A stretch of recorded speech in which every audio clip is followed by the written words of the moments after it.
Yeah, I think ctDNA is really changing the way we are doing screening for modern medicine.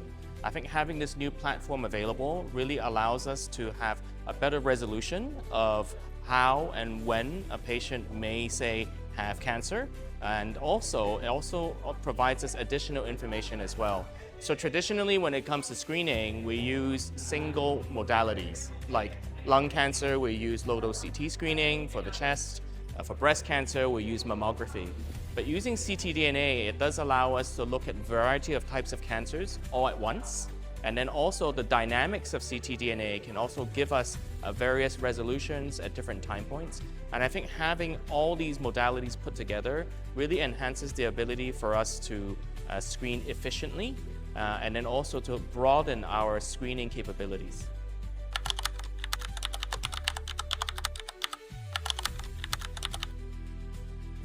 Yeah, I think for a health economic standpoint, we need to make sure that by deploying ctDNA as part of our screening process, it is somewhat cost effective or cost efficient. I think in terms of a public health standpoint, ultimately it depends on the amount of budget we have for this particular screening purpose. And if we're able to show the fact that ctDNA can actually increase the accuracy as well as increase the outreach for screening positive patients, and then it can potentially help the healthcare system and then actually make it more cost efficient and cost effective.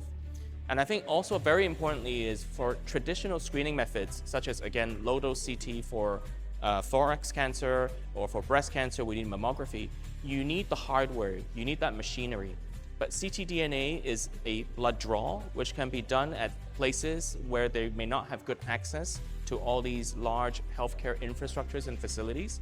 So it does mean that the outreach and the ability to reach the population is easier, and then improves the accessibility of screening. And then therefore, in actual fact, for a public health perspective, I think it'll be a lot more efficient and it can add upon what we already have in place.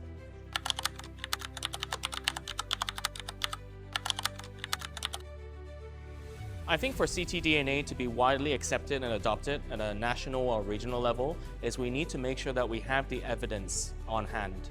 Now, I think we have that technology, and certainly we are doing a lot of studies, and we have studies already published.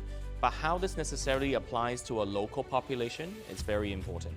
And we know that the cancer epidemiology in different regions are different, and that may actually affect whether or not the performance of ctDNA is good in that particular location. So we need to have the studies for that local context.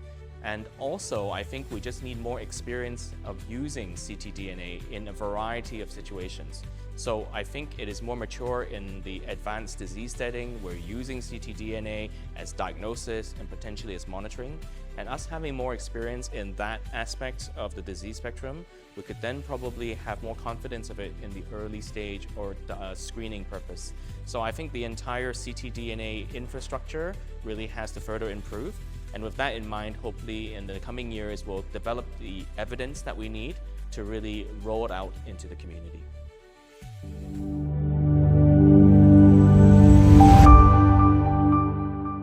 Gene Solution, công nghệ gen vì sức khỏe cộng đồng.